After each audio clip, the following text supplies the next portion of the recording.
Right, I just wanted to check I'm in the right place, but it seems that I am, which is perfect. Right, a quick training for you, just to give you some hints and tips in terms of how to better manage money in your business. And believe me when I say, when you start doing this, or even before you start doing this, it sounds like a very boring task. It is like the worst thing to happen to you on a day, right? You're looking into your numbers. And when you think about it, most people procrastinate. Most people don't do it just because they don't like it. They don't know what to do. They don't know where to start.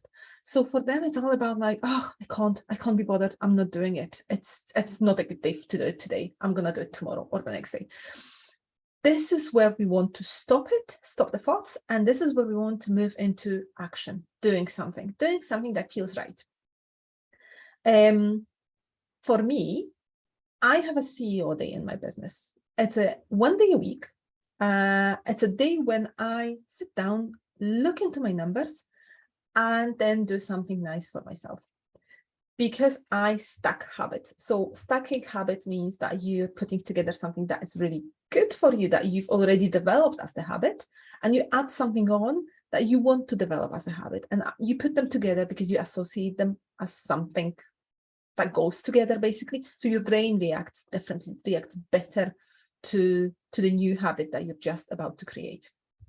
Now, going back to our 5 things that you want to track in your business, it will become a habit soon. And I know you don't probably believe me at the moment when I say it, because you've never done it before, but it does work and it's going to become a habit. More than this, it is going to become a habit that you will love to do. Just because you will start seeing the magic that happens when you actually do it. And I'm not talking just about myself. I've seen so many of my clients who do exactly this. They resist. They scream and shout, they are not happy, they don't want to do it at the start. But then when they actually start doing it, and when they've been doing it with me for 6 months, let's say, they see the results, they see the impact it's making, they cannot live without this. So create this habit for yourself, and I'm going to help you here.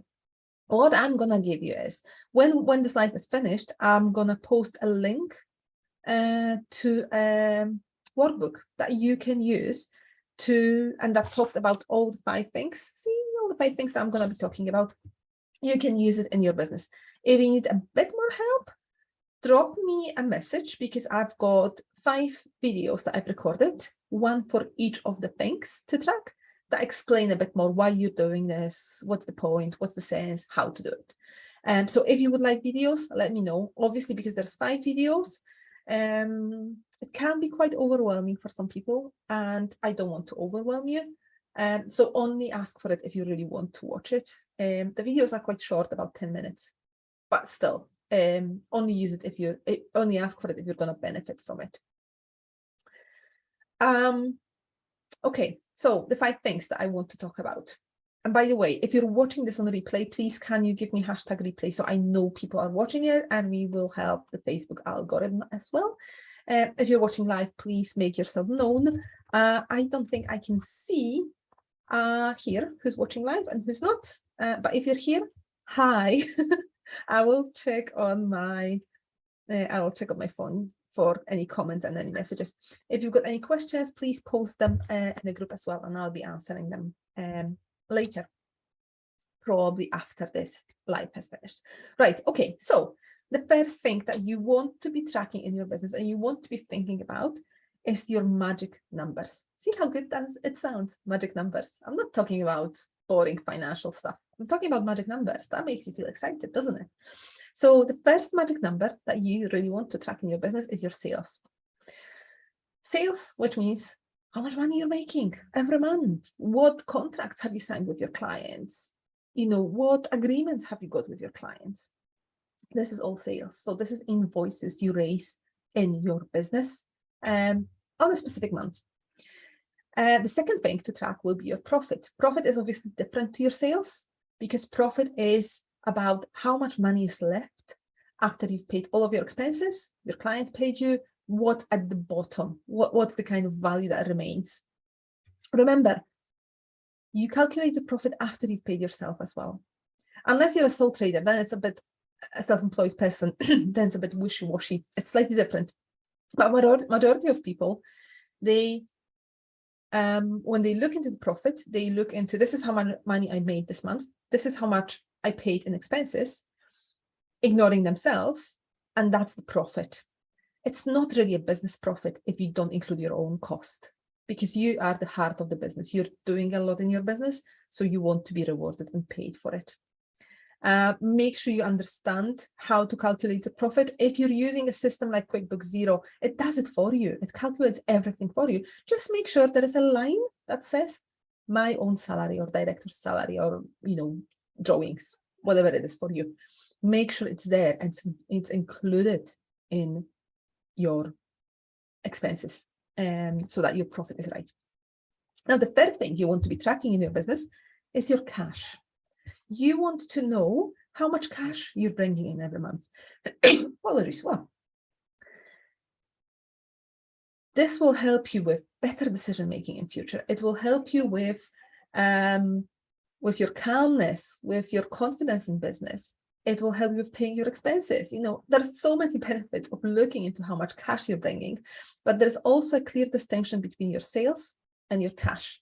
Think about it this way. If you offer payment plans to people, your sales, for example, I'll give you my example because that will be the easiest thing to do. If I work with someone on my program Magnify, for example, the pay in full value is 4,444. That's the full value if someone joins and pays me upfront. If they decide not to pay me upfront and they would like to split their payments per month, it's 777 6 times. When I think about signing someone up for the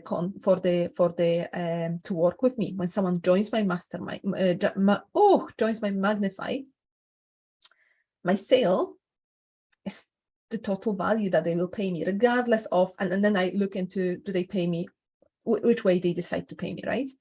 But the sales will be the total value that I will get from them. The cash in month will be whatever they paid me in month.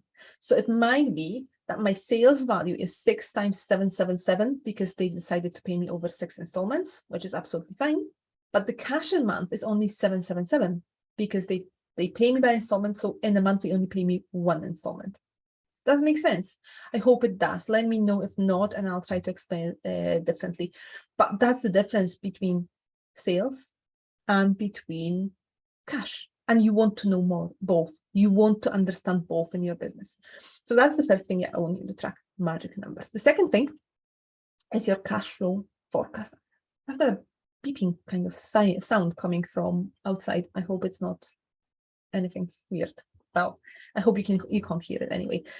Like cash flow forecast. So this is where you are creating your crystal ball in your business, your own crystal ball. And when you start predicting things that will happen and will not happen in your business, and how and when they will happen. So cash flow forecast is basically your view of the future. You look into how much money you've got in the bank account at the moment, how much is still to come in, what's going out. And if you do the cash flow forecast properly, you will be able to tell with a lot of confidence how much you will have in your bank account at the end of the month, this month, next month, and then the month after. And you will have a lot of confidence to be able to do it. A lot of people don't do it because they are scared. They don't know where to start. They don't know how to do it. And I get it.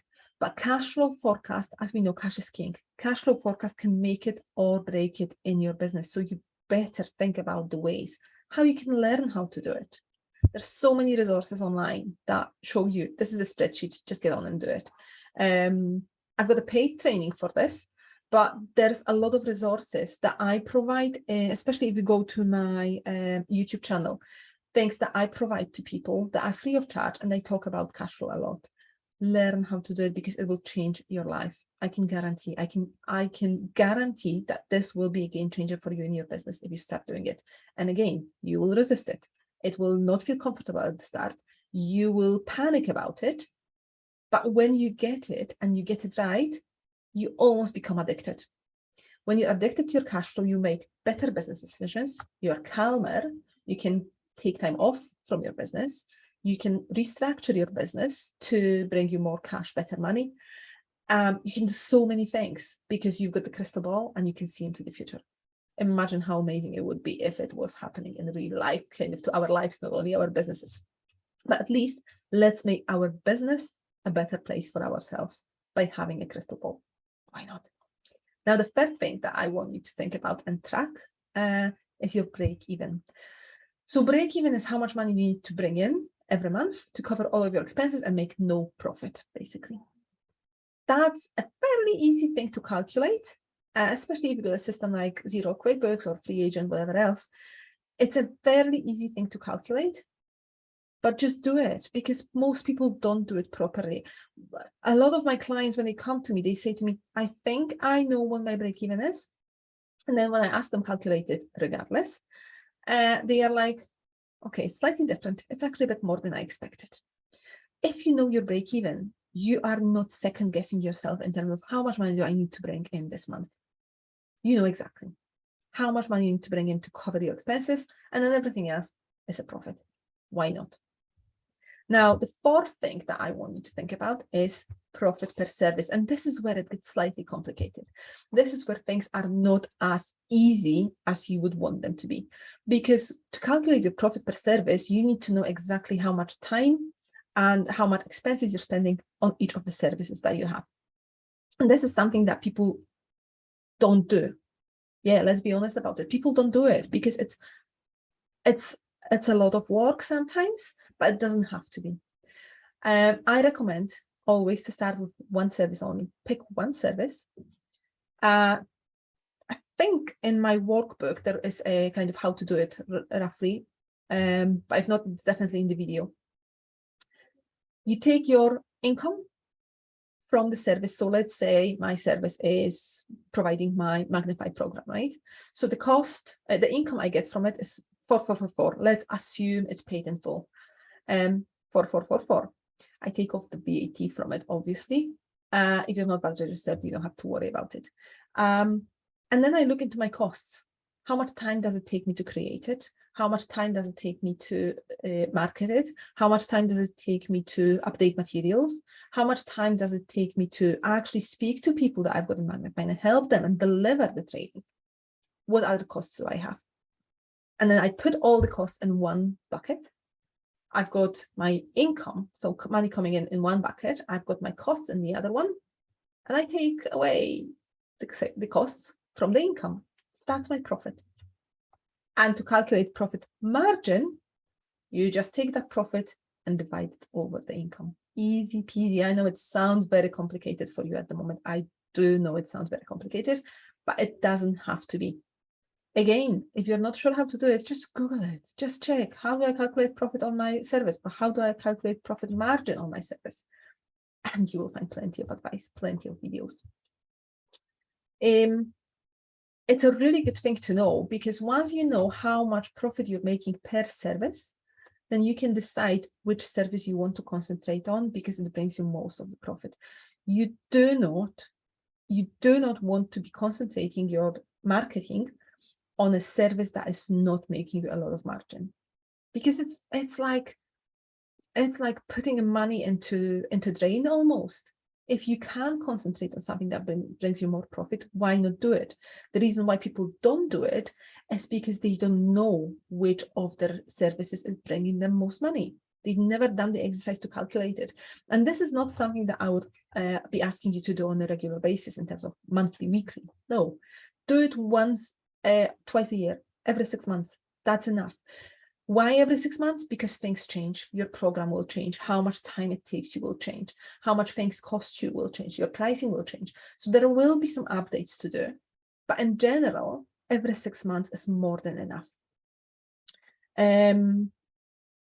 It will really, really help you with your marketing if you do it right, because you know exactly what to concentrate on, and you stop this throwing spaghetti at the wall scenario where, oh, I might try this, I might try that, and then you're selling something without even knowing if it's bringing you a profit.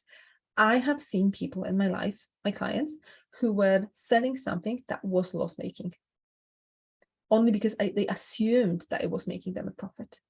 But assumptions that we're making internally, especially when we're passionate about something, they are not always right. So it's actually worthwhile to go back and check, does it actually make me a profit? What does the number say on paper? And if it's not the story you want to hear, you need to change something in your business. Okay, the final fifth thing that I want you to think about is the time factor. Again, this is something that we so often neglect and don't think about. And I am really passionate about this one because my business is all about freedom. So I want to be making good money, absolutely. But I want my business to be giving me freedom at the same time. Hold on. So I don't want to be working 24 hours a day, even if it means making more money. I don't. The way I plan my day, the way I structure my day, the way I streamline my business and simplify my business is all about getting more money for the time I spend in my business. So working less, but making more money. And you can do it too, but you need to know where you're starting at first. The first exercise that I always do, again, with my clients is calculate how much money you're making at the moment per hour. So let's say you pay yourself £2,000 every month from your business. Divide it over the number of hours you work in a month. Just be honest with yourself, because we like to pretend that we're not working. If you're scrolling social media because you're looking for potential clients, that is work. If you're going to a networking event, that is work. And a lot of people are saying, oh, I'm just on LinkedIn, just searching by, scrolling by, reading what other people are saying. You wouldn't be there if it wasn't for your business, would you? So that's work. Make sure you include all of this, all of the time that you spend in your business, and then calculate your per hour. Because quite often, and it's very likely, that your per hour will be much less than the minimum wage at the moment. And it's normal. It's very normal. A lot of people are in this position, but it's the wake-up call. When you get this, then you are, I'm not enjoying this. I'm not liking this. I need to change something in my business. And this is where the magic happens, because then you start thinking differently about you, about your business, about what you're doing and how you're doing things. Then we start thinking about automations. We're starting thinking about simplifying, creating value without spending time in it. And this is where more money comes without you spending more time in your business. But this is just one of the things that you can track in the time factor. It depends on the type of a business that you've got. The one that I've just given you is the simplest one, is the easiest one to do. But there can be different ones. For example, if you've got employees, you know, how much time employees spend on things that you can recharge to clients and how much time they spend on overheads, things that the clients will not pay directly for. That's a time factor as well. Think about what time is important for you, what kind of time is important for you in your business with your employees, and how you can measure it, how you can give it a sort of a KPI. And again, I know KPI seems like a big word. It's not. It's here to help you. And I can guarantee, again, I say guarantee a lot. You have to do the work. Let's face it, you have to do the work. I'm not guaranteeing something that will happen without you showing up and doing the work. But things will happen and will change in your life when you start treating this like a proper business and thinking about it like a proper business. So I'm hoping that was useful. So that was the 5 things that I wanted to mention. And as I said, they are not difficult, but people don't do them. If you are scared about doing this all, start with 1. Just take 1 from my list and think, how can I implement it in my business? And the next month, do 2. It will take you a bit longer to get where you want to get, but at least you're moving in the right direction. You're not standing still where you probably don't want to be. Okay, let's just have a look if there are any questions. I can't see anything, but I don't know if Facebook is not showing it to me properly, but that's fine. If you've got any questions, you know where to find me. Message me or send me an email and we will get you sorted. So just to recap, just to give you the information again, the 5 things that I encourage everyone to track in their businesses. 1, they're magic numbers. You decide what they are. My advice would be to look into sales, profit, and cash. 2nd thing would be your cash flow forecast. That's what you need to track in your business. 3rd thing is your break even. 4th is your profit per service. And the 5th one is your time factor in your business. This is my magic formula. It works really well. It works really well on a CEO day. And as I said, if you would like a workbook, a PDF workbook to be able to plan your CEO day, let me know. No, actually, I'm going to put a link here underneath. But if you would like videos that explain a bit more about all the 5 things, then please send me a message and I'll send you a link over. Okay, that's me done. I hope that was useful. Let me know if you got anything out of it, if you got a lot out of it. And I will see you again very, very soon. Take care, guys.